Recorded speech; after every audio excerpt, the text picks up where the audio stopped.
नमस्कार दोस्तों, मेरा नाम है पिंकी वर्मा। आप सभी के रीजनिंग एजुकेटर, आप सभी का आप ही के प्लेटफॉर्म परीक्षा जंक्शन पर हार्दिक स्वागत करती हूँ। उम्मीद करती हूँ आप सब बहुत अच्छे होंगे। आपकी प्रिपरेशन भी बहुत जबरदस्त, शानदार और बेहतरीन तरीके से दोस्तों आगे बढ़ रही होगी। जैसा कि आप सभी को पता तो होना चाहिए, अभी तक तो हमने बहुत सारे टॉपिक कंप्लीट कर लिए हैं। आप सभी के लिए बिल्कुल फ्री ऑफ कॉस्ट हमने एक फाउंडेशन बैच स्टार्ट किया है, जो कि एसएससी, सीजीएल और सीएचएसएल को टारगेटेड करते हुए आपके लिए बैच बनाया गया है। ये आपके लिए बिल्कुल फ्री ऑफ कॉस्ट बैच है। इसमें आपको एक सिंगल कॉइन देने की भी जरूरत नहीं है। आप बिल्कुल फ्री में एसएससी की, चाहे एसएससी का कोई भी एग्जामिनेशन हो, आप यहाँ से प्रिपरेशन कर सकते हैं।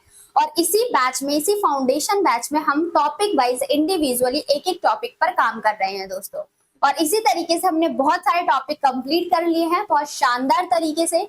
जैसे कि आपने देखा आपका डायरेक्शन एंड डिस्टेंस, फिर order and ranking, blood relation, आपका inequality and the next one is syllogism. आपके 5 चैप्टर बहुत ही डिटेल के साथ, इवन प्रैक्टिस क्वेश्चन के साथ मैंने कंप्लीट कराए हैं।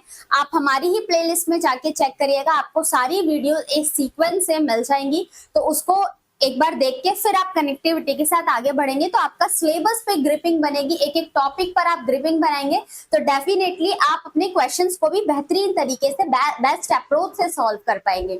और उसी तरीके से आज हमारा एक नया चैप्टर, 6 चैप्टर हम स्टार्ट करने जा रहे हैं, जो कि हमारा नया चैप्टर है सिटिंग अरेंजमेंट। आपको थंबनेल पे भी दिख रहा होगा। जो हमारा नेक्स्ट चैप्टर है दोस्तों, वो है हमारा सिटिंग अरेंजमेंट। और सिटिंग अरेंजमेंट की पहली क्लास है, बट अगर ओवरऑल क्लासेस की बात करें तो हमारे पास 21 क्लास है। दैट इज जो टॉपिक आपका 6 चैप्टर चल रहा है, वो 21 टॉपिक से चल रहा है आपका सिटिंग अरेंजमेंट। सिटिंग अरेंजमेंट में क्या क्या चीजें होने वाली हैं, बेसिक कॉन्सेप्ट को पहले समझेंगे, और नंबर ऑफ और different of type of questions की को कैसे प्रोसेस करना है, किस सीक्वेंस में लेके चलना है। आज के सेशन में हम इन सब चीजों पे बात करने वाले हैं। सेशन को आगे बढ़ाने से पहले दोस्तों, अगर आप हमारे चैनल पर पहली बार आए हैं और अभी तक आपने चैनल को सब्सक्राइब नहीं किया तो जल्दी से जाके एक बार आप चैनल सब्सक्राइब कर लीजिएगा, बेल नोटिफिकेशन बटन को ऑन कर लीजिएगा, ताकि टाइम टू टाइम आप सभी के पास हर एक वीडियो का नोटिफिकेशन जाता रहे और आप हमारे सभी वीडियो से कनेक्टेड हो गए हर एक सब्जेक्ट को बेटर बना के। क्योंकि दोस्तों एक एस्पिरेंट के लिए ना सारे ही सब्जेक्ट में माहिर होना इंपॉर्टेंट हो जाएगा, जब भी आपका सिलेक्शन भी है। अगर आप सोच रहे हो आपका 2 सब्जेक्ट बेस्ट है, बाकी 2 सब्जेक्ट पे आप एवरेज हो, तो सिलेक्शन के चांसेस कम होंगे, ठीक है। लेकिन आपको हर एक सब्जेक्ट को सही तरीके से, सही अप्रोच से लेके आगे बढ़ोगे तभी आपका सिलेक्शन है। तो आपको हर एक सब्जेक्ट पर काम करना है।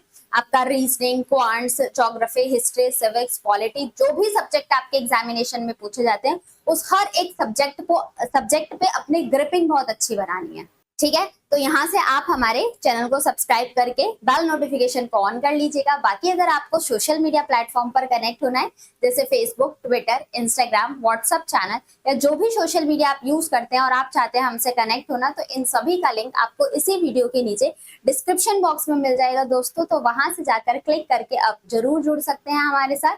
और आपको अगर कोई क्वेरी आती है या फिर कोई डाउट आता है तो आप हमारे व्हाट्सएप ग्रुप पर भी कनेक्ट हो सकते हैं। और व्हाट्सएप ग्रुप का लिंक भी इसी वीडियो के नीचे ही डिस्क्रिप्शन बॉक्स में आपको मिल जाएगा दोस्तों। तो वहां से जाके आप जरूर जुड़ जाइएगा। वहां पर आपके फैकल्टी मेंबर भी कनेक्टेड हैं, तो आप उनसे भी अपने डाउट को क्लियर कर सकते हैं। इसी के साथ साथ आप हमारी ऑफिशियल वेबसाइट पर भी विजिट कर सकते हैं, www.muft.shiksha पर, जहां पर दोस्तों आप सभी के सामने 100 सब्जेक्ट से रिलेटेड डाउट सॉल्व किए जाते हैं। आप अपने पर्टिकुलर डाउट अपने उस पर्टिकुलर सब्जेक्ट के सेक्शन में मेंशन कर दीजिएगा। आपको बहुत ही डिटेल एनालिसिस के साथ, डिटेल एक्सप्लेनेशन के साथ हर एक क्वेरी का आंसर मिल जाएगा। बाकी you are free for what, comment box आपके लिए बिल्कुल ओपन प्लेटफॉर्म है। आप इस कमेंट बॉक्स में भी अपने आंसर को या फिर अपने क्वेरी को, अपने सजेशन को, अपने एडवाइस को, जो भी चीज आप हम तक पहुंचाना चाहते हैं, कमेंट बॉक्स में आप लिख सकते हैं बिल्कुल फ्रीली होके, ठीक है। वहां पर भी आपको अपनी चीजों का आंसर मिल जाएगा। इसी के साथ साथ आपने ऑफिशियल वेबसाइट विजिट करनी है, वो मैंने आपको बता दिया है। बाकी उम्मीद करती हूँ आपने वीडियो को लाइक करके मैक्सिमम शेयर कर दिया होगा दोस्तों। इस वीडियो की रीच आपके हर एक एस्पिरेंट तक पहुंचनी चाहिए जो 2025 में अपने एग्जामिनेशन को टारगेट कर रहे हैं। आपका मेन मोटिव है, जब आप क्वेश्चंस की प्रैक्टिस कर रहे हो, यहाँ पर चीजों को सीख रहे हो, तो वो डिफरेंट लोगों तक भी जाए जो 2025 के जितने भी अपकमिंग एग्जामिनेशन है उनको टारगेट कर रहे हैं। और आपका रिवाइज कैलेंडर भी एसएससी का आ चुका है, तो आपके एग्जामिनेशन जो सीजीएल और सीएचएसएल के लिए बेस्ड है, वो एग्जामिनेशन आपके सितंबर में होने वाले हैं, टियर 1 का एग्जाम। तो उसके लिए आपको अभी से प्रिपेयर करना है। और प्रिपरेशन का स्टार्टिंग फेज होता है कि आप इंडिविजुअली टॉपिक पे काम करें, दैट्स मीन्स अपने सिलेबस को कंप्लीट करें।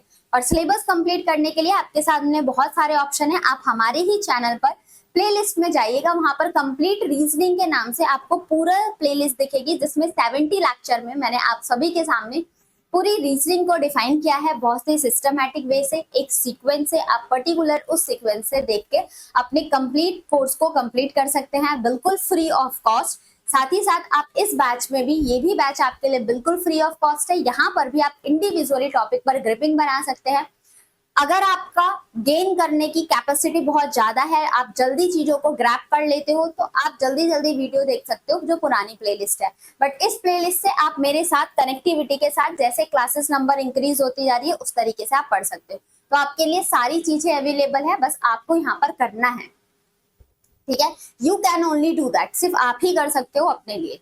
अगर आपने बहुत बड़ा सोचा हुआ है अपनी लाइफ में आगे जाने के लिए, तो वो आप कर सकते हो। चलिए देखते हैं आज का मोटिवेशन ऑफ द डे दोस्तों हमारा क्या रहने वाला है। आज का मोटिवेशन ऑफ द डे है, हर सपने को अपनी सांसों में रखो, हर मंजिल को अपनी बाहों में रखो, हर जीत आपकी है दोस्त, बस अपने लक्ष्य को अपनी निगाहों में रखो। आपका टारगेट होना चाहिए जो आपने सोचा हुआ है। जैसे अर्जुन की निगाह सिर्फ मछली की आंख पर थी, क्योंकि वो उनका टारगेट था, बाकी और कुछ भी नहीं दिख रहा था। उनके इर्द गिर्द क्या हो रहा है, क्या नहीं हो रहा है, किसकी आंख है, उन्हें कुछ नहीं दिख रहा था। सिर्फ उनका टारगेट था कि उनको उस आंख पे निशाना लगाना है, तो उनको सिर्फ वही दिख रहा था, वो इधर उधर भटक नहीं रहे थे। तो जो आपका टारगेट है, आपने सोचा हुआ है आपको एग्जामिनेशन क्रैक करना है 2025 में, तो आपके सामने डिस्ट्रैक्शन बहुत डिस्ट्रैक्शन आएंगी, बट उन डिस्ट्रैक्शन से बच के फिर हमें आगे जाके अपने सिलेक्शन, सिर्फ अपना लक्ष्य देखना है, जो आपका टारगेट है। अगर हम यहाँ पर बात करें तो एग्जामिनेशन क्रैक करना आपका मेन मोटिव है इस फिलहाल में, तो आपको सिर्फ उसी के अकॉर्डिंग काम करना है। जो उस लक्ष्य को पाने के लिए जो भी चीजों की जरूरत है, प्रैक्टिस करना, मॉक लगाना, मल्टीपल टाइम रिवीजन करना, प्रॉपर नोट्स बनाना, क्वेश्चंस की प्रैक्टिस करना, टेस्ट लगाना, यही सारी चीजें आपके टारगेट है। और एक सही दिशा में करोगे तो डेफिनेटली आप अपने लक्ष्य को हासिल कर सकते हैं।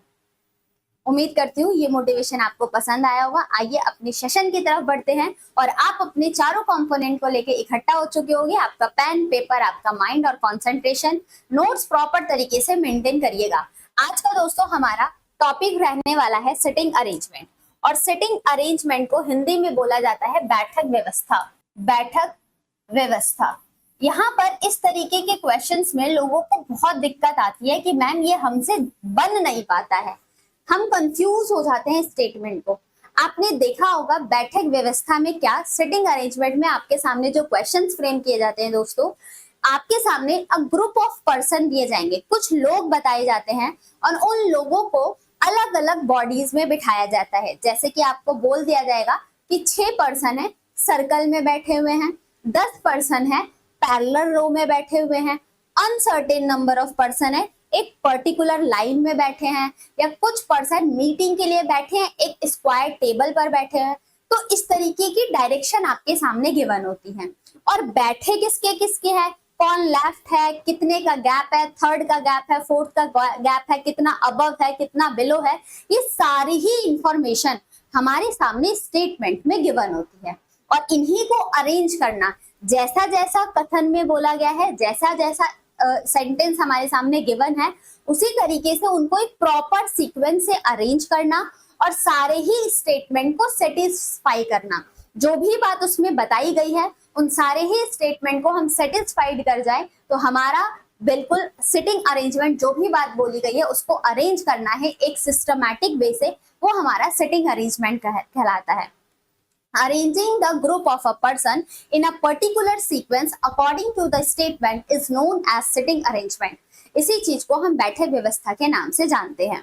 अब आपके सिटिंग अरेंजमेंट में बहुत सारी चीजें होती हैं, उसका पहले बेसिक कॉन्सेप्ट सीखते हैं। दोस्तों सिटिंग अरेंजमेंट के अंदर हमारे सामने इसको दो पार्ट में क्लासिफाई किया गया है। सिटिंग अरेंजमेंट को हम दो पार्ट में क्लासिफाई करते हैं। शेप, बहुत सारी शेप दी जाती है, तो जो हमारे दो तरीके के सिटिंग अरेंजमेंट डिफाइंड किया गया है, एक है आपका बाउंडेड फिगर, एक है हमारा बाउंडेड फिगर और दूसरा होता है हमारा non bounded figure. Non bounded figure mathematical operation इसी तरीके से लिख सकते हो। जो मैथमेटिकल बॉडीज होती हैं, मैथ्स की जो बॉडीज होती हैं, उसको दो पार्ट में हमने क्लासिफाई किया। पहला है आपका बाउंडेड फिगर और दूसरा है आपका non bounded figure. Bounded figure को दोस्तों आप क्लोज्ड फिगर भी बोल सकते हो और नॉन बाउंडेड फिगर को आप ओपन फिगर भी बोल सकते हो।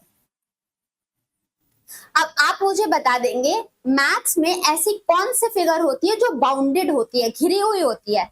तो आपके दिमाग में सबसे पहले कौन कौन सी चीजें आएंगी? मैम स्क्वायर ले लो, रेक्टेंगल ले लो, ट्राइंगल ले लो, ये सारे हमारे स्क्वायर अरेंजमेंट वो क्लोज्ड अरेंजमेंट होते हैं। तो क्लोज्ड फिगर में, बाउंडेड फिगर में कौन कौन से फिगर आ जाएंगे? आपके सर्कल, रेक्टेंगल, स्क्वायर, आपका ट्राइंगल, पेंटागन जिसमें 5 साइड होती हैं, पेंटागन, हेक्सागन, ये इस तरीके के क्वेश्चंस आपके एग्जामिनेशन में बनते हैं। मोस्टली अगर हम ज्यादातर देखें तो आपके ये सर्कल, रेक्टेंगल और स्क्वायर वाले क्वेश्चन ज्यादा फ्रेम किए जाते हैं और ट्राइंगल, पेंटागन, हेक्सागन से हमारे सामने कम फिगर आती हैं। तो ये हमारे क्लोज फिगर की शेप हो गई जिससे हमारे एग्जामिनेशन में क्वेश्चन पूछे जाते हैं। अगर हम बात करें नॉन बाउंडेड फिगर में दोस्तों, तो नॉन बाउंडेड फिगर में हमारे पास कौन कौन से फिगर आ गई? जो ओपन फिगर है। ओपन फिगर दो तरीके के फिगर, एक तो आपका हो जाएगा लीनियर अरेंजमेंट, लीनियर या फिर सिंगल रो। एक रो में कुछ नंबर ऑफ पर्सन दे दिए जाएंगे, वो किधर बैठे हैं, किस तरफ फेस कर रहे हैं, ये सारा डेटा, सारी इंस्ट्रक्शन हमारे सामने गिवन होती है। बस हमें उन्हें थोड़ा ध्यान से समझ के बस उनकी प्लॉटिंग करनी होती है। और सिटिंग अरेंजमेंट का मेन जो है, आप क्वेश्चंस को कैसे सॉल्व करोगे कि आपके प्रैक्टिस बने, किए हुए क्वेश्चंस को बार बार सॉल्व करो, क्योंकि जब इनकी स्टेटमेंट दिमाग में बैठ जाएंगे ना, तभी आपके क्वेश्चन सही होने शुरू भी होंगे। ठीक है, चलिए, लीनियर सिंगल रो और दूसरा आपका आता है पैरेलल रो। दूसरा हमारा बनता है पैरेलल रो।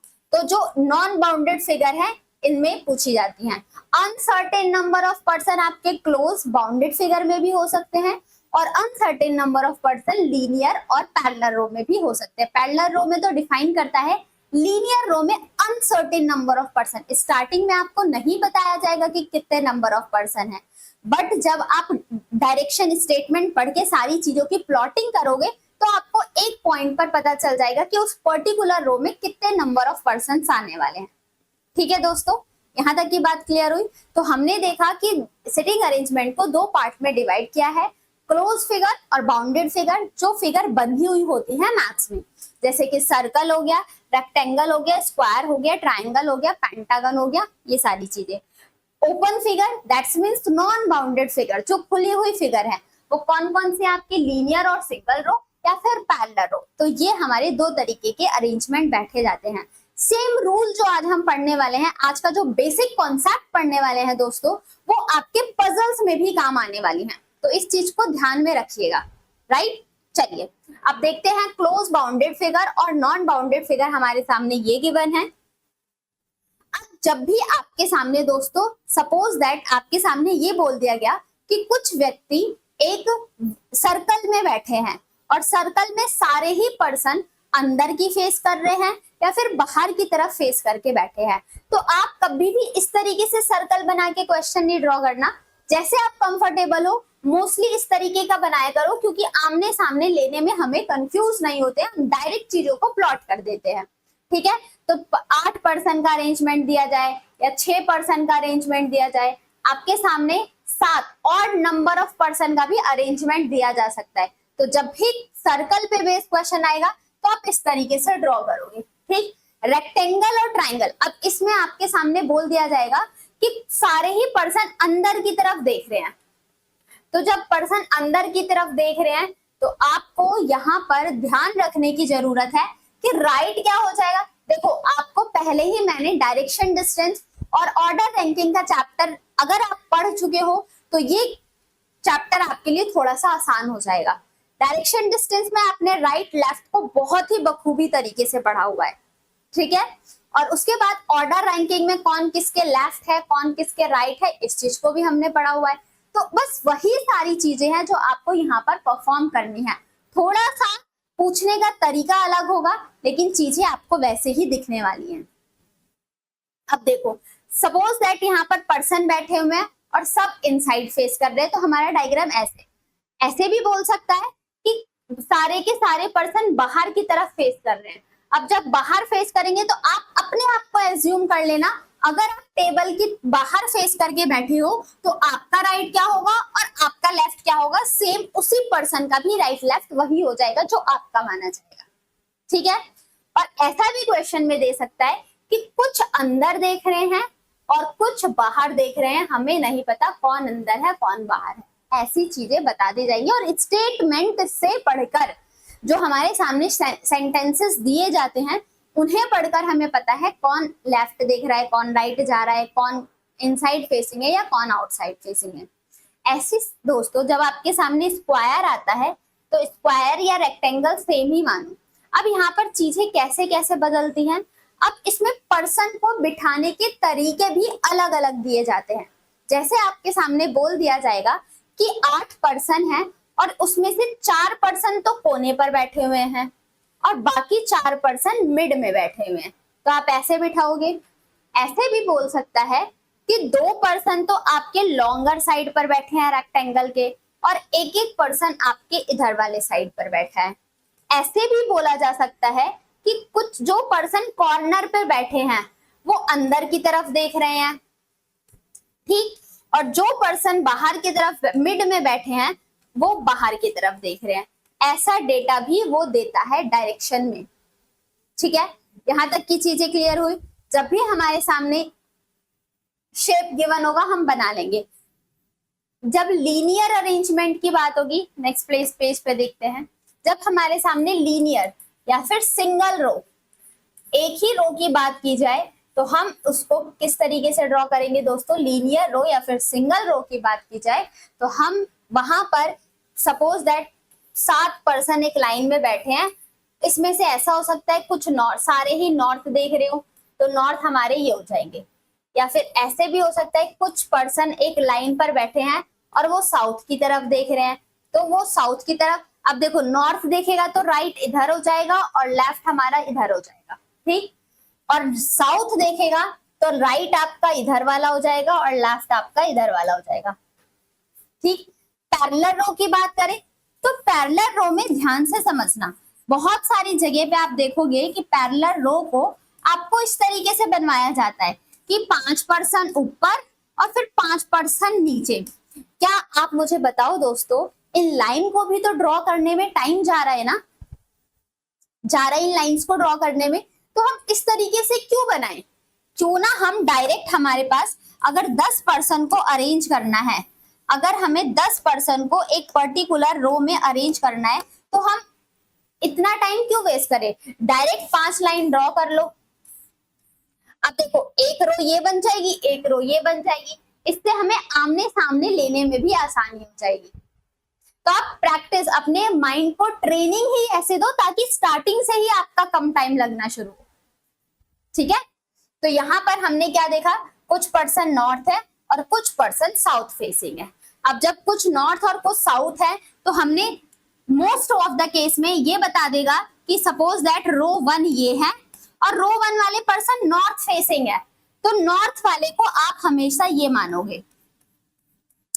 और ये सभी के सभी पर्सन एक दूसरे को फेस भी कर रहे हैं, तो जो रो 2 में पर्सन है वो साउथ की तरफ फेस कर रहे हैं, रो 2 वाले साउथ की तरफ फेस कर रहे हैं, तो आपका डायरेक्शन इस तरीके से हो जाएगा, ठीक। पैरेलल रो को हम ऐसे बिठाएंगे। क्लियर होगी बात।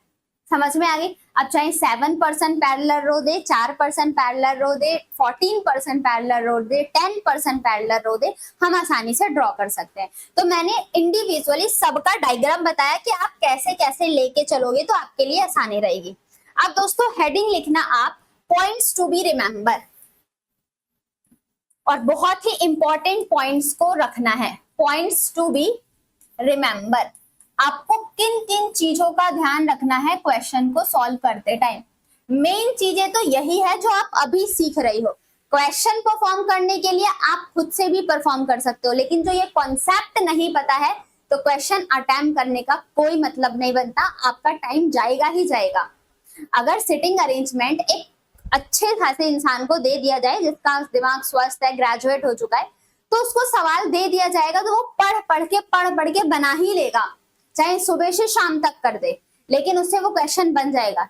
लेकिन मेन हम तो अपने एग्जामिनेशन के लिए पढ़ रहे हैं ना, हमारे पास क्वेश्चन को जल्दी सॉल्व करने की अप्रोच होनी चाहिए, और उस जल्दी सॉल्व करने के लिए हमें ये बेसिक कॉन्सेप्ट्स पता होने चाहिए।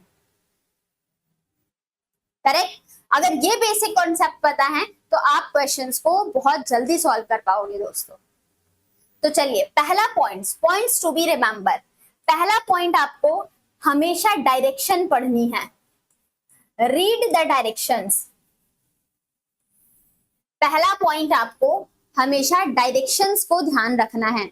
अब डायरेक्शंस में क्या, आपके सामने निर्देश दिए गए होते हैं। डायरेक्शन का मतलब निर्देश दिए गए होते हैं।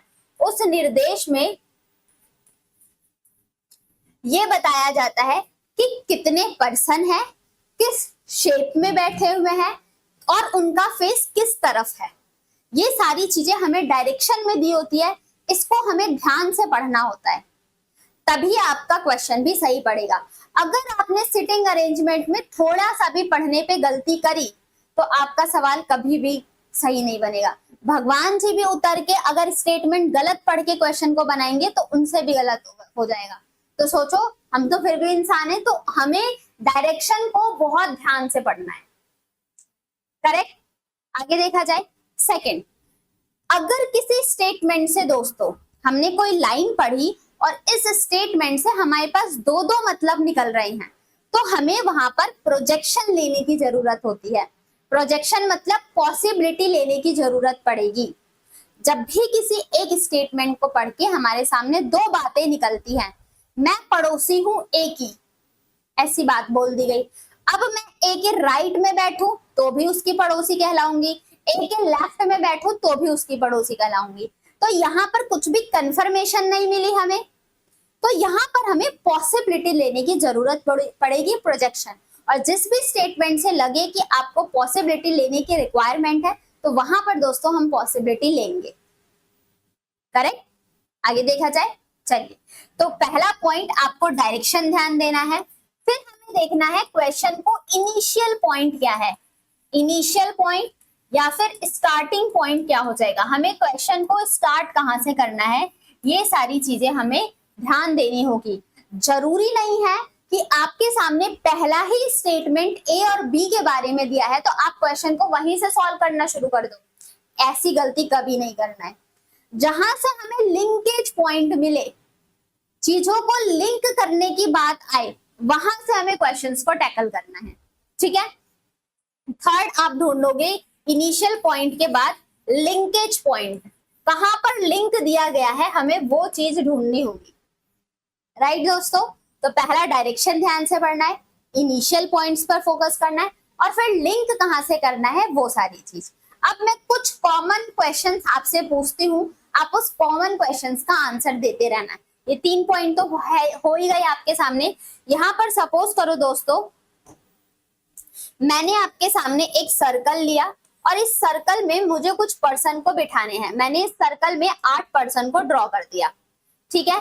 इस सर्कल में 8 पर्सन को ड्रॉ करना है और वो 8 पर्सन मैंने यहाँ पर ऐसे बिठा दिए, 1 2 3 4 5 6 7 8। ठीक?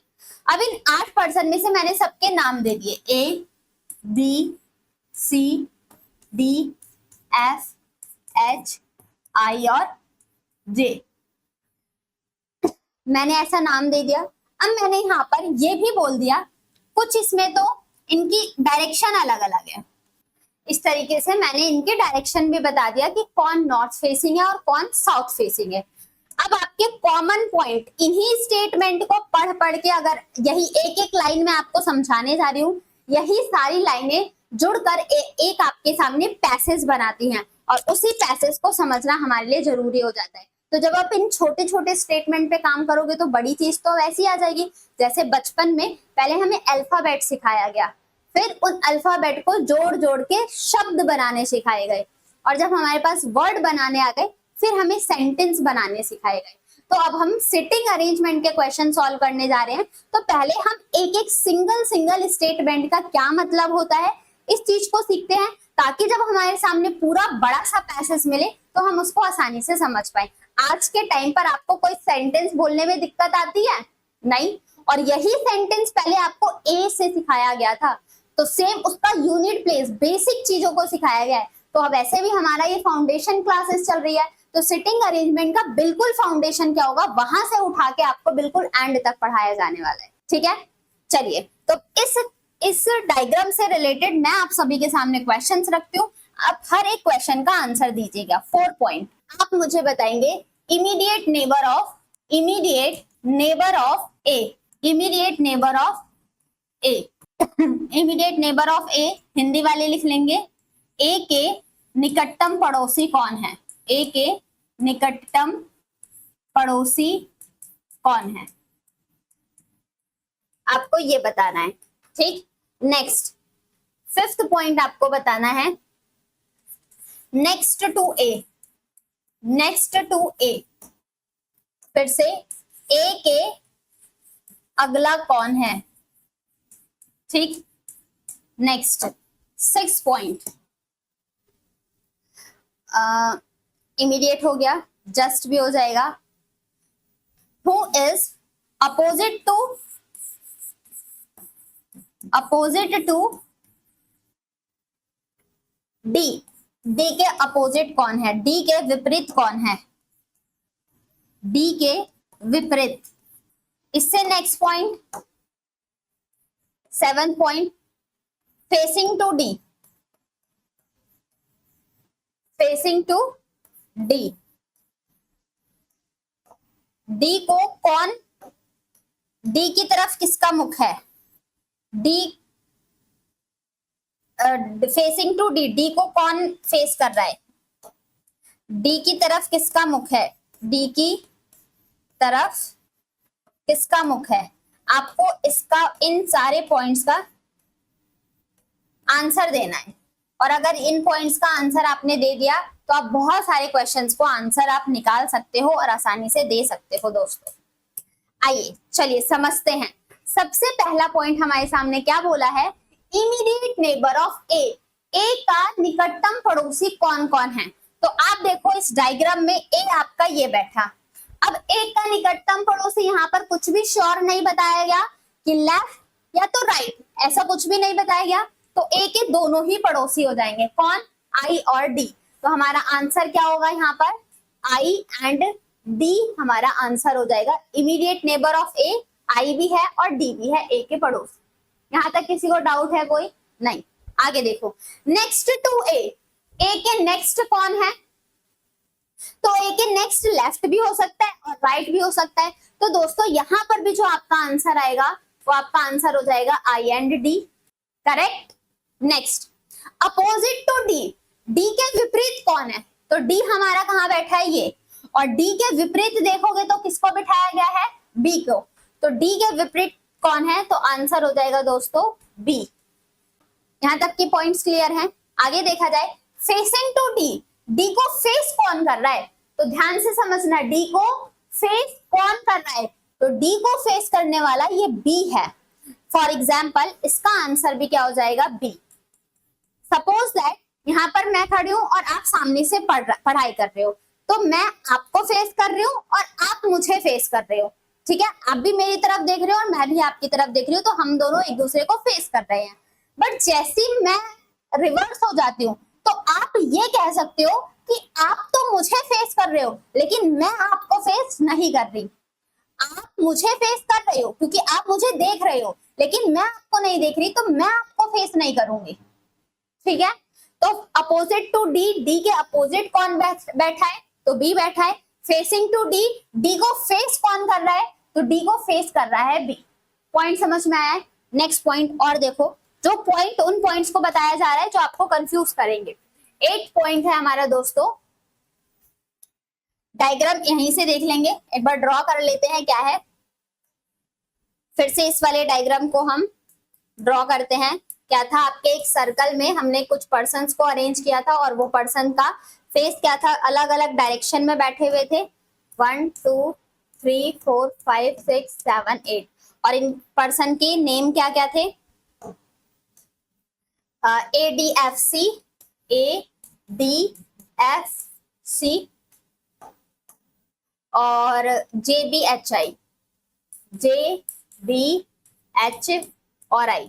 अब इनके कुछ फेस भी थे, in out in in out, out in in out और इन आउट इन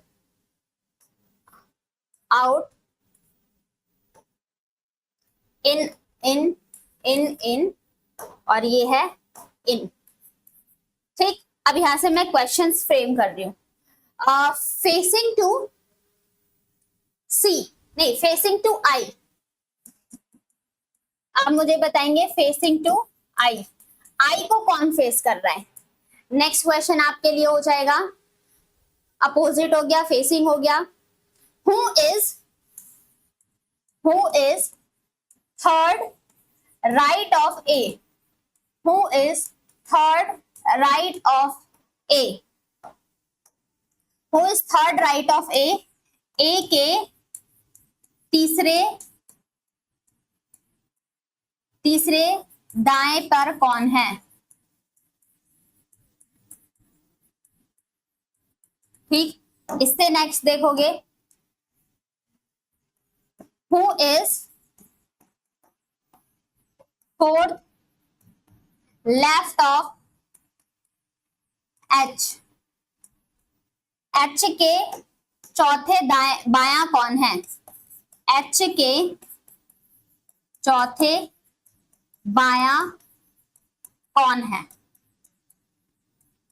अभी बहुत ही कॉमन क्वेश्चंस देके मैं आप सभी के सामने क्वेश्चंस को, लैंग्वेज को समझाना चाह रही हूँ दोस्तों, ठीक। तो हमने यहाँ पर क्या देखा कि सब यहाँ पर जो नेक्स्ट क्वेश्चन है आपके सामने बोला है फेसिंग टू आई, आई को कौन फेस कर रहा है, तो आई के सामने कौन बैठा है, सी। तो क्या आप इसका आंसर सी बताओगे, आई को फेस करने वाला कोई भी नहीं है, तो दोस्तों इसका आंसर हमारा हो जाएगा नन, कोई भी नहीं।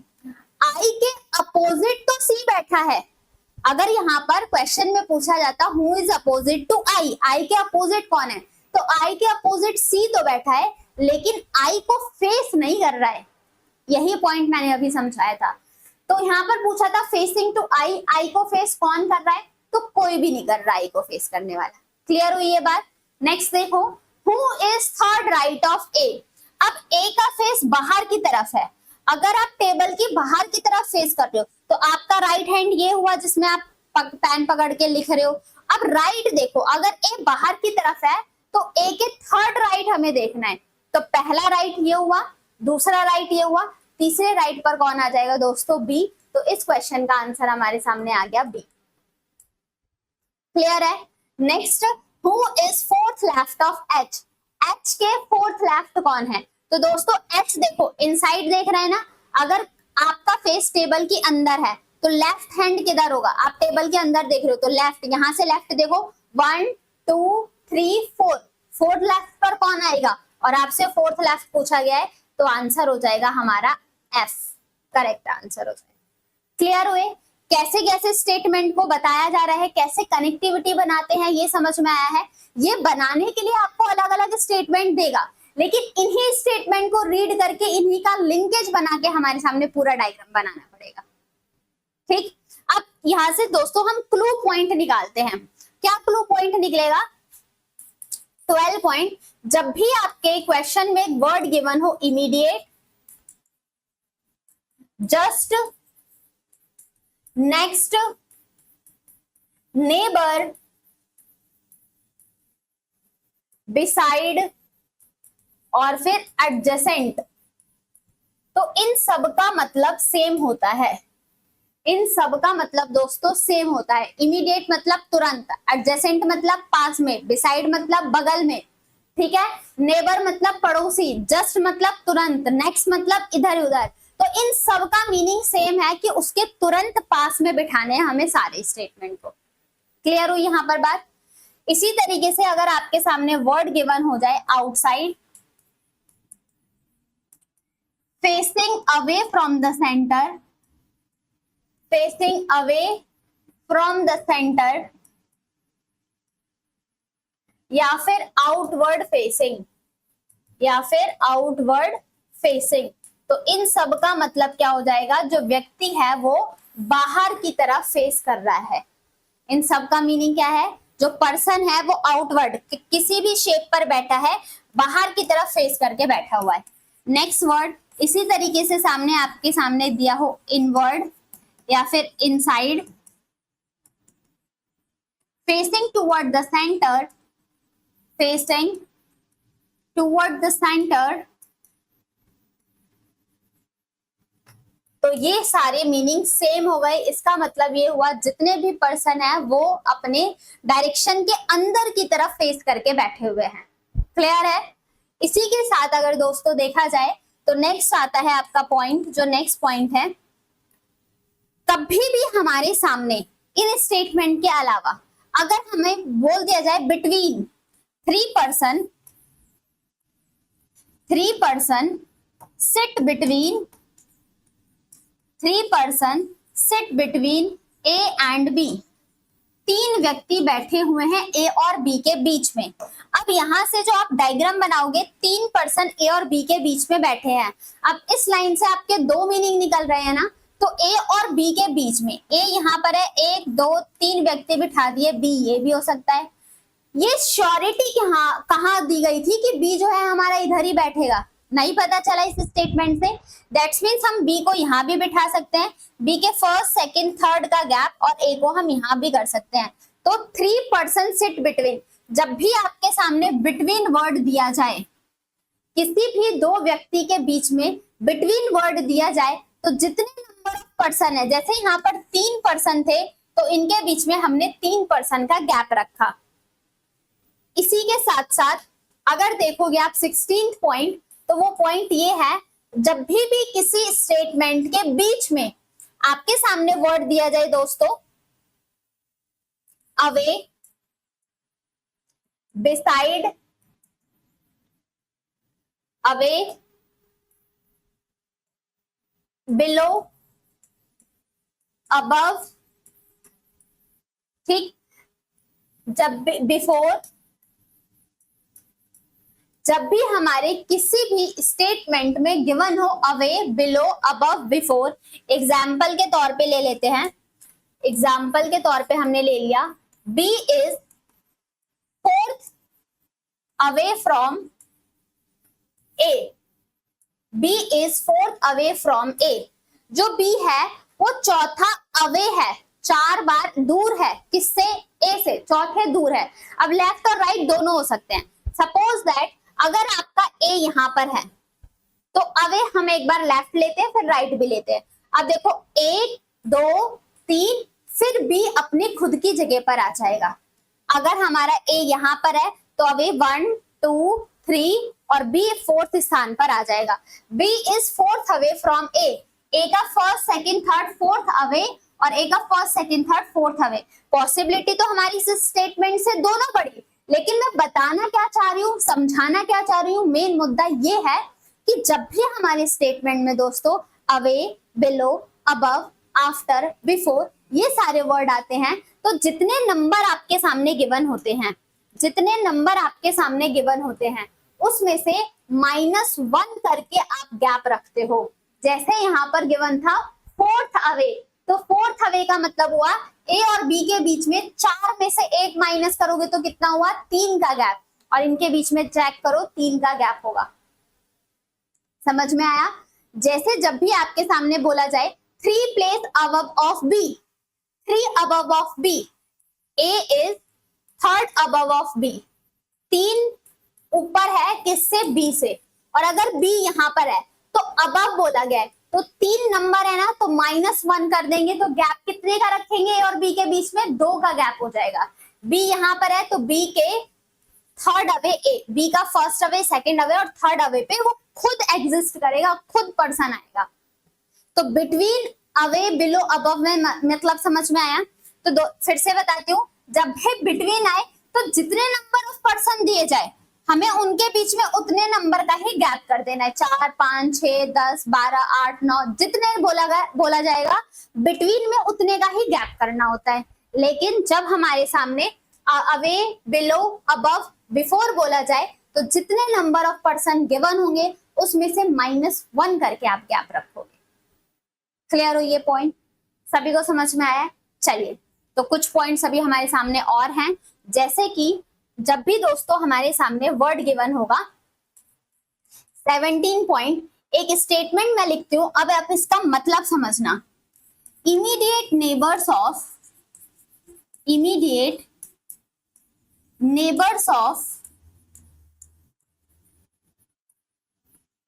A R facing opposite direction,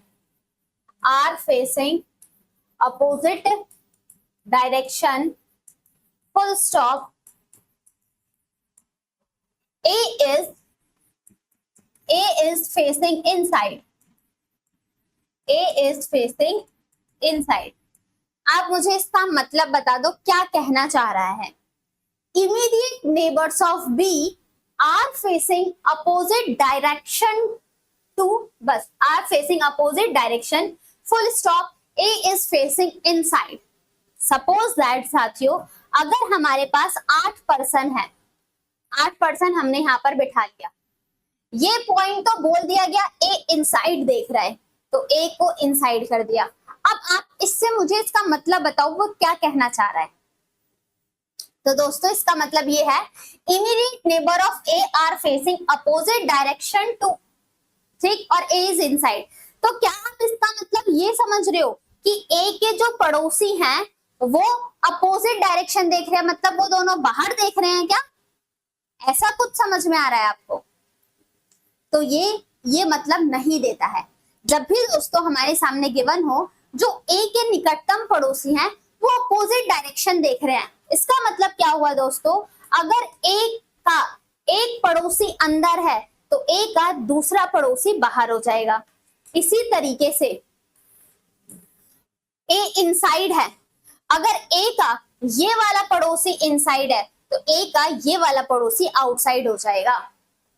यहाँ पर आपको ये स्टेटमेंट सिर्फ बेवकूफ बनाने के लिए दिया था, अपने ट्रैप में फंसाने के लिए दिया था, अपने जाल में फंसाने के लिए दिया था, और बहुत सारे बच्चे इस ट्रैप में फंस जाते हैं। उसने जानबूझ के, इस लाइन का कोई मतलब ही नहीं था। A इज फेसिंग इनसाइड, हमें तो एक किधर डायरेक्शन में फेस कर रहा है उससे मतलब नहीं था, जो A के पड़ोसी हैं हमें उससे मतलब है। Immediate neighbours of A are facing opposite direction, जो A के पड़ोसी हैं वो अपोजिट डायरेक्शन में देख रहे हैं। अब A चाहे इनसाइड फेस करे या फिर आउटसाइड फेस करे, A के फेस से हमें कोई लेना देना नहीं है। अगर A का एक पड़ोसी अंदर है तो दूसरा पड़ोसी हमें बाहर करना पड़ेगा, तभी ये स्टेटमेंट सेटिस्फाइड होगी। और अगर A का लेफ्ट वाला पड़ोसी, राइट वाला पड़ोसी अंदर है तो दूसरे वाले को हमें लेफ्ट करना पड़ेगा। अब A इन देखे या आउट देखे, doesn't matter. Got it?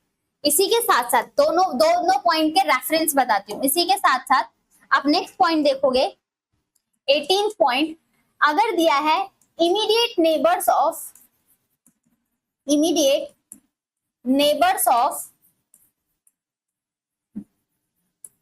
A are facing opposite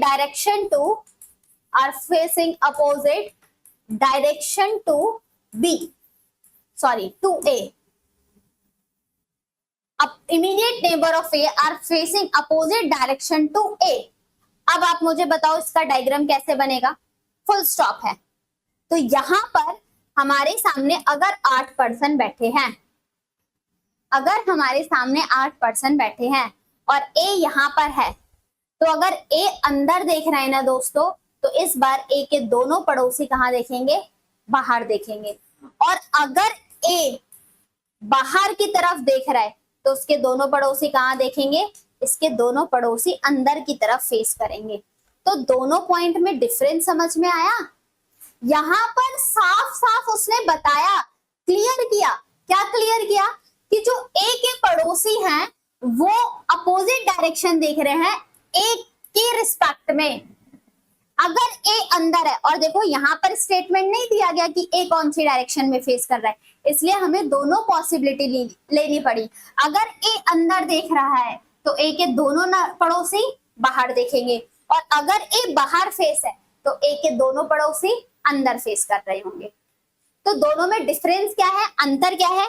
यहाँ पर लिखा था immediate neighbour of A R facing opposite direction और ए इज फेसिंग इनसाइड। ठीक, सिर्फ अपोजिट डायरेक्शन देख रहे हैं। और यहाँ पर बता दिया गया कि जो इमीडिएट नेबर है ए के, वो ए के रिस्पेक्ट में अपोजिट डायरेक्शन देख रहे हैं, टू ए, साफ साफ बताया गया है। तो दोनों में अंतर समझ में आया ना, क्लियर हुआ। नेक्स्ट पॉइंट पर बढ़े, चलिए। तो दोस्तों हमारा नेक्स्ट पॉइंट क्लियर है। अब देखो यहाँ पर नेक्स्ट पॉइंट को समझा जाए और देखा जाए कि हमारे सामने क्या बोल रहा है, आप नोट कर लेना। नेक्स्ट पॉइंट है हमारा 19 पॉइंट। अगर हमारे सामने वर्ड गिवन है एटलीस्ट, एटलीस्ट, मिनिमम, या फिर नॉट लेस देन, या फिर नॉट लेस देन। अगर दोस्तों हमारे सामने कभी भी ये स्टेटमेंट गिवन है एटलीस्ट, मिनिमम और नॉट लेस देन, तो हमारा जो मतलब निकल के आएगा, और एग्जाम्पल ले लेते हैं। अगर हमारे सामने लिखा है at least 3%, at least 3% sit between A and B, तो हमारे सामने अगर 8 व्यक्ति बैठे हुए हैं, at least 3% sit between A and B, या minimum 3% sit between A and B, या not less than 3% sit between A and B. तो इन सब का मीनिंग क्या है कि कम से कम 3% बैठे होने चाहिए ए और बी के बीच में। एटलीस्ट का मतलब क्या, कम से कम। तो इस स्टेटमेंट से हमारी बहुत सारी पॉसिबिलिटी निकल रही है।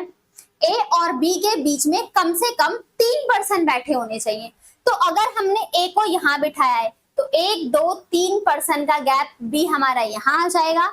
यहाँ से एक और पॉसिबिलिटी निकलती है, कम से कम 3 तो होने ही चाहिए, ज्यादा भी तो हो सकते हैं एटलीस्ट। तो 3 का गैप तो हमने रखा, 4 का भी गैप हो सकता है, तो बी यहाँ भी आ सकता है। राइट की तरफ ही कंसिडर करते हैं, लेफ्ट भी ले सकते हो। यहाँ पर ऐसा भी हो सकता है कि ए और बी के बीच में 1, 2, 3, 4, 5 का गैप आ जाए, या फिर दोस्तों यहाँ पर ऐसा भी तो हो सकता था ए और बी के बीच में 6% का गैप आ जाए। तो सारे ही पॉसिबिलिटी यहाँ पर क्लियर हैं।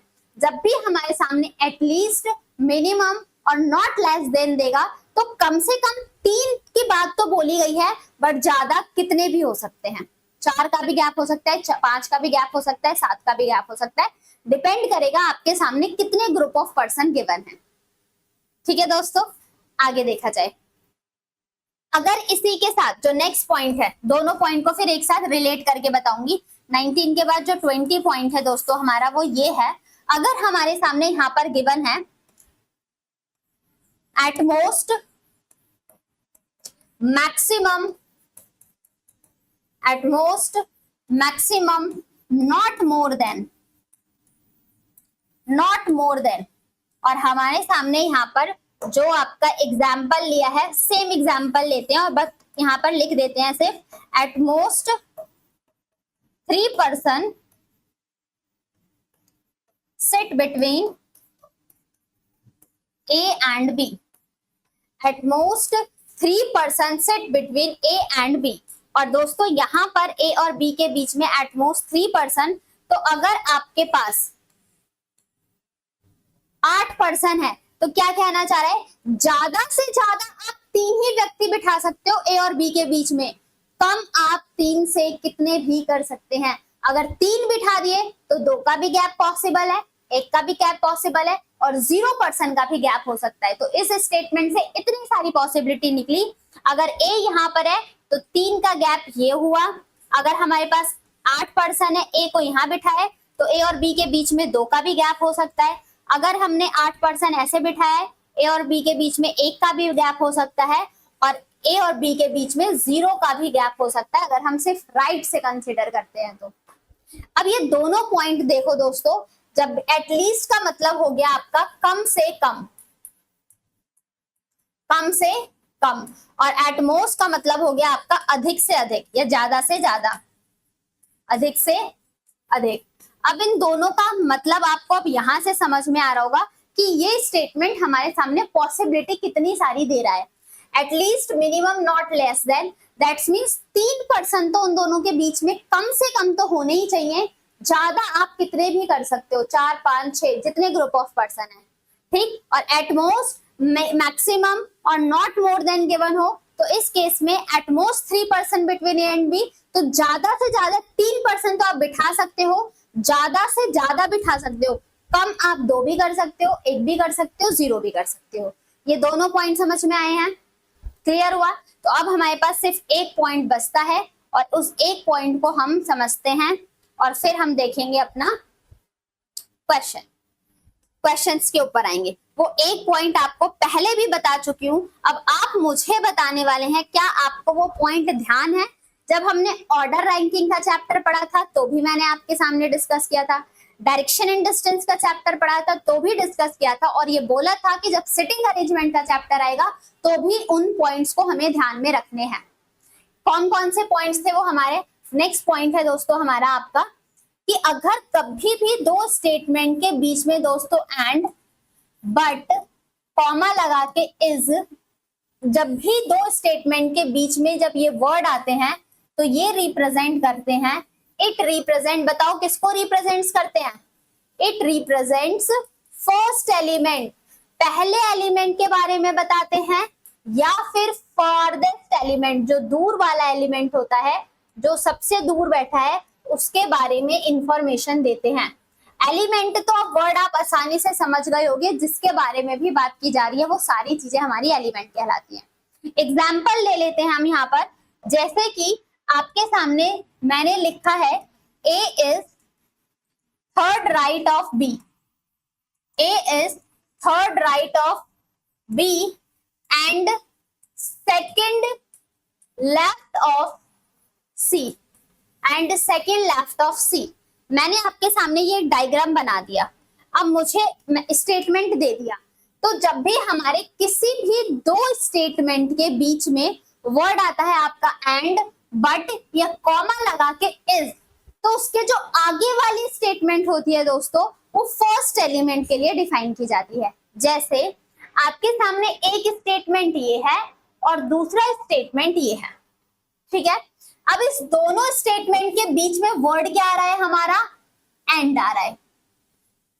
तो अब जो ये एंड के आगे वाली इंफॉर्मेशन है, सेकंड लेफ्ट ऑफ सी, कौन सेकंड लेफ्ट ऑफ सी है भाई, किसके बारे में बताया जा रहा है सेकंड लेफ्ट ऑफ सी, तो ये जो सेकंड लेफ्ट ऑफ सी है ये हमारे ए के बारे में बात की जा रही है। जो ये ए है वो सेकंड लेफ्ट है सी के, राइट। क्लियर हुई बातें, सभी को समझ में आ गई है।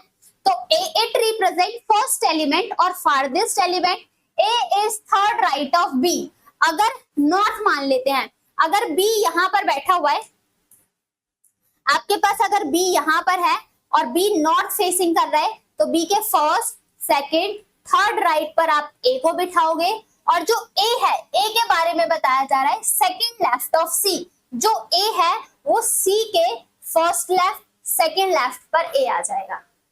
बात समझ में आई। जब भी किसी 2 स्टेटमेंट के बीच में एंड आ जाए, बट आ जाए या कॉमा लगा के इज आ जाए, तो उसके आगे वाली जो इंफॉर्मेशन होती है वो हमारे फर्स्ट एलिमेंट के लिए होती है दोस्तों। एग्जाम्पल के तौर पे ये बात हुई। इसी के साथ साथ देखा जाए जो दूसरा पॉइंट है हमारा वो क्या है आपके सामने, जब भी किसी 2 स्टेटमेंट के बीच में whom, which, whom और whose, not as a question word, question की तरह नहीं, सवाल की तरह नहीं, जब ये एज अ रिलेटिव प्रोनाउन काम करे, ये एंड बट इज जब एज अ कंजंक्शन सेंटेंस को जोड़ने का काम करे तो फर्स्ट एलिमेंट के लिए, लेकिन हु, विच, हुम और हु जब एज अ रिलेटिव प्रोनाउन की तरह काम करें, ये भी सेंटेंस को जोड़ रहे हैं बट एज अ रिलेशन बताने के तौर पे, रिलेटिव प्रोनाउन के तौर पे जब ये यूज होते हैं तो ये रिप्रेजेंट किया जाता है दोस्तों, इट रिप्रेजेंट्स सेकंड एलिमेंट और नियरेस्ट एलिमेंट, जो पास वाला एलिमेंट होता है उसके लिए डिफाइन किया जाता है। इट रिप्रेजेंट सेकंड एलिमेंट और नियरेस्ट एलिमेंट। ठीक, एग्जाम्पल ले लेते हैं, सेम ऊपर वाला एग्जाम्पल लेती हूं मैं। A is third right of, A is third right of B, who is second left of C, who is second left of C, done। अब आप अंतर समझना दोनों में कंपैरिजन करके, A is third right of B, अगर B हमारा यहाँ पर नॉर्थ की तरफ बैठा है तो B के फर्स्ट, सेकंड, थर्ड राइट पर कौन हो जाएगा दोस्तों, A आ गया। यहाँ तक तो बात सेम थी, लेकिन देखो एक स्टेटमेंट हमारे सामने ये रहा और दूसरा स्टेटमेंट हमारे सामने ये रहा, इन दोनों स्टेटमेंट के बीच में वर्ड आया है क्या, हूं। तो इस हूं के आगे वाली इंफॉर्मेशन है साथियों, वो हमारे इस हूं के नियरेस्ट, जो हूं के पास वाला एलिमेंट है उसके लिए बात बोली जा रही है, जो या फिर पहला एलिमेंट ये हो गया, दूसरे एलिमेंट की बात की जा रही है, दैट्स मींस बी के लिए बताया जा रहा है, right. A is third right of B, who is second left of C. अब जो कौन है सेकंड लेफ्ट ऑफ सी, जो इस हु के पास वाला एलिमेंट है, और हु के पास वाला एलिमेंट कौन है, बी। तो बी के लिए डिफाइन किया जा रहा है, जो बी है वो सेकंड लेफ्ट होना चाहिए सी के, तो सी को यहां पर रखोगे तो सी के फर्स्ट सेकंड लेफ्ट पर बी आया है। अब बात देखना, सेम स्टेटमेंट है ना दोनों, सिर्फ यहां पर वर्ड यूज किया है एंड, और सिर्फ यहां पर वर्ड यूज किया है हु। सिर्फ इसी दो शब्द की वजह से आपके डायग्राम में देखो कितना चेंज आया है, ये डायग्राम ऑब्जर्व करो और ये डायग्राम ऑब्जर्व करो, चेंज आया है। तो इन शब्दों को ध्यान से फोकस करके फिर स्टेटमेंट हमें पढ़ के फिर क्वेश्चन देखनी होती है। तो ये सारा बेसिक था, ये सारा फंडामेंटल दोस्तों हमने अभी तक जितना मैंने बताया है वो सिर्फ और सिर्फ आपकी चीजों को स्ट्रॉन्ग बनाने के लिए, ताकि आप क्वेश्चन में आसानी से परफॉर्म कर पाओ, इसलिए बताया गया है। क्लियर होती है बात? चलिए, तो अब यहां से हम एक दो क्वेश्चंस करते हैं और फिर देखते हैं कि इसका क्या करेक्ट आंसर होगा। ठीक है, चलो अब प्लॉटिंग देखना, ध्यान से सुनते रहना कि कैसे प्लॉट किया जा रहा है, कैसे बताया जा रहा है, कौन कौन से पर्सन कहाँ कहाँ बैठे हैं। Study the following information carefully and answer the following question. इस इंफॉर्मेशन को पढ़ना है और जो भी सवाल हमसे पूछा जाएगा हमें उसका आंसर देना है। क्या बोला जा रहा है दोस्तों, 8 एग्जीक्यूटिव है, उनके नाम गिवन है, बैठे हुए हैं सर्कल टेबल में। डायरेक्शन पे फोकस करने के लिए बोला था, सर्कल टेबल पर बैठे हैं मीटिंग के लिए। और जब भी क्वेश्चन में मेंशन ना हो कि पर्सन कौन से डायरेक्शन में बैठा है, तो बाय डिफॉल्ट हम उसको सेंटर की तरफ मानते हैं। आप नॉर्मली टेबल के अंदर की तरफ ही तो बैठ के मीटिंग करते हो, ठीक है। मीटिंग में पर्सन बैठे हैं तो टेबल के इनसाइड फेसिंग हो गए, तो हमने 8 पर्सन यहाँ पर ऐसे ड्रॉ कर लिया और सब के सब इनसाइड फेसिंग है। अब इसमें हमें डेटा पुट करना है, जो जो बात बोली जा रही है बस उसको पढ़ते जाओ और लिखते जाओ। इस लाइन का मतलब बताओ, J sit second to the right of P. जहां पर भी पी को बिठाओ, पी के सेकंड राइट पर जे आना चाहिए। हिंदी में जे पी के बाएं दूसरी ओर बैठा है, बाएं दूसरी ओर बैठा है, जो के दाएं तीसरे स्थान पर है। J is second to the right of P. अगर पी हमारा यहाँ पर है, अब बहुत के दिमाग में आएगा, मैम पी को आपने यही क्यों बिठाया, पी को आपने यहीं पर क्यों बिठाया, यहाँ पर दाया होगा, ठीक है, राइट होता है दाया। मैम आपने पी को यहाँ पर क्यों बिठाया, आपकी मर्जी, आप कहीं भी बिठा लो। मेरी प्रैक्टिस हो गई है क्वेश्चन को स्टार्ट यहीं से करने की। आपकी मर्जी, आप कहीं से भी बिठाओ, कोई फर्क नहीं पड़ेगा, ठीक है। और P, J is second to the right of P. P ये रहा, अंदर देख रहे थे तो फर्स्ट राइट और सेकंड राइट पर यहाँ पर जे आ जाएगा। अब दोस्तों एक स्टेटमेंट ये और दूसरा स्टेटमेंट ये, इन दोनों के बीच में हमारा वर्ड कौन सा आ गया? हूं। अभी अभी हमने इस पे बात किया था। अगर हमारे सामने हूं गिवन है तो हूं के आगे वाली स्टेटमेंट किसके लिए होती है? Who is third to the right of K. जो पी है वो के थर्ड राइट पर है, तो पी यहां पर बैठा है। के को कहां पर रखे कि पी थर्ड राइट पर आए? के को जब हम यहां पर रखेंगे और अंदर की तरफ फेस करेगा तभी तो फर्स्ट राइट, सेकंड राइट और थर्ड राइट पर पी आ जाएगा। क्लियर? आगे देखो, M is second to the left of O। O के सेकंड लेफ्ट पर M है। अब हमारे पास इतनी सारी पॉसिबिलिटी मिल रही है, तो इस पॉइंट को होल्ड करते हैं और आगे देखते हैं। देखो O के आगे हूं लिखा है, तो हूं के आगे वाली स्टेटमेंट किसके लिए? इस O के लिए हो जाएगी, नियरेस्ट एलिमेंट के लिए हो जाएगी। O who sit between P and J। P यहाँ बैठा है, J यहाँ बैठा है, इन दोनों के बीच में कौन आ जाएगा? O। और O से बात क्या बोली गई थी? M is second left of O। O का फर्स्ट लेफ्ट ये हुआ, सेकंड लेफ्ट पर M को बिठा दिया जाए। Last statement, L is not the neighbour of K और N। जो L है वो K और N का नेबर नहीं होगा। देखो K यहाँ पर है, यहाँ पर भी आप L को नहीं बिठा सकते हो और यहाँ पर भी आप L को नहीं बिठा सकते हो, क्योंकि K का पड़ोसी हो जाएगा।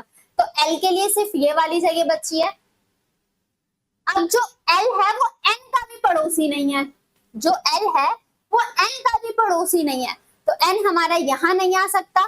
तो N के लिए बस ये जगह बची।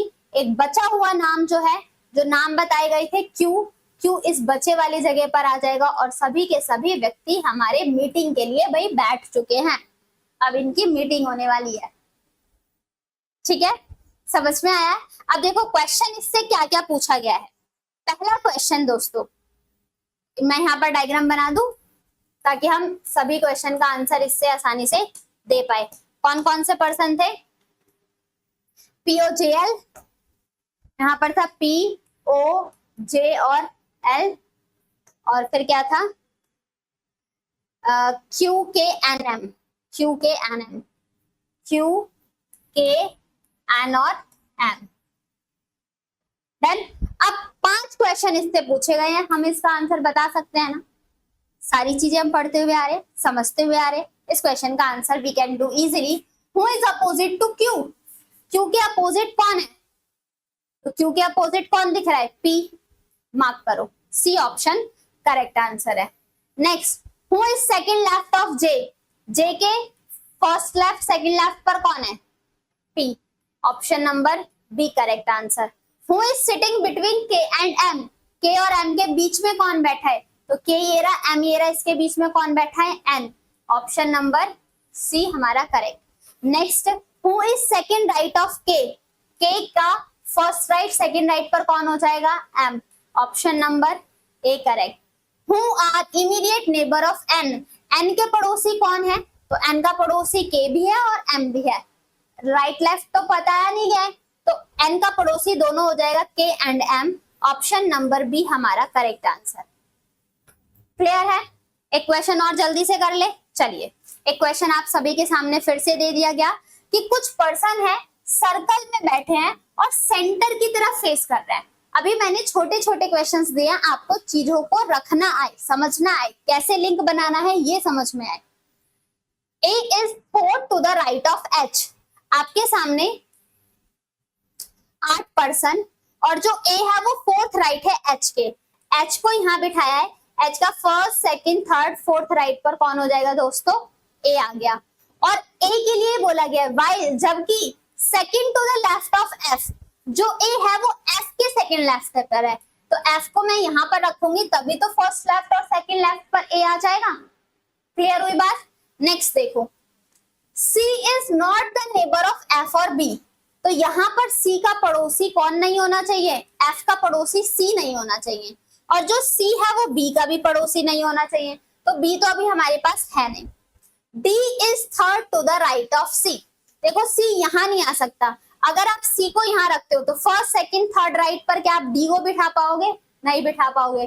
तो सी को हमने यहाँ रखा तो सी के फर्स्ट सेकंड थर्ड राइट पर डी आ जाएगा। अगर आप सी को यहाँ रखते हो तो फर्स्ट सेकंड थर्ड राइट पर डी नहीं आ सकता। तो यही पॉसिबिलिटी है, सी और सी के फर्स्ट सेकंड थर्ड राइट पर डी आ गया। ठीक, अब देखो सी के पास भी तो बी नहीं आना चाहिए, तो बी यहाँ नहीं आएगा, बी यहाँ नहीं आएगा, तो बी के लिए जगह कौन सी बची? बी हमारा यहाँ आ जाएगा। क्लियर है? और बोल दिया गया H never sit next to G. H के पास जी नहीं होना चाहिए, तो जी यहाँ आ जाएगा। एक नाम बचा कौन सा? ए बी सी डी ई बच गया और आपका डायग्राम जो है वो कंप्लीट हो गया है दोस्तों। अब यहाँ से जो भी सवाल पूछा जाए we can able to give the answer of this question very easily। चलिए क्या क्या सवाल पूछा गया है यहाँ पर मैं ड्रॉ कर देती हूँ, और वो कौन कौन से हमारे पर्सन थे? एच ई सी जी, एच ई सी और जी, और A D F B, A D F और बी। अब जो भी क्वेश्चन पूछा जा रहा है हम उसका आंसर बहुत आसानी से दे सकते हैं। ठीक है, who is sitting between B and D? B और डी के बीच में कौन बैठा हुआ है दोस्तों? एफ। तो ऑप्शन नंबर डी हमारा correct answer. Who is third to the right of F? F के थर्ड राइट पर कौन है? फर्स्ट सेकंड थर्ड राइट पर कौन दिख रहा है हमें? ई। ऑप्शन नंबर बी हमारा करेक्ट आंसर है। Who are immediate neighbour of D? D के पड़ोसी कौन कौन है? तो एफ और ए पड़ोसी हैं। Option number A correct answer है। हु इज अपोजिट टू जी? जी तो यहाँ पर, हाँ, जी के अपोजिट कौन होगा? बी बैठा है।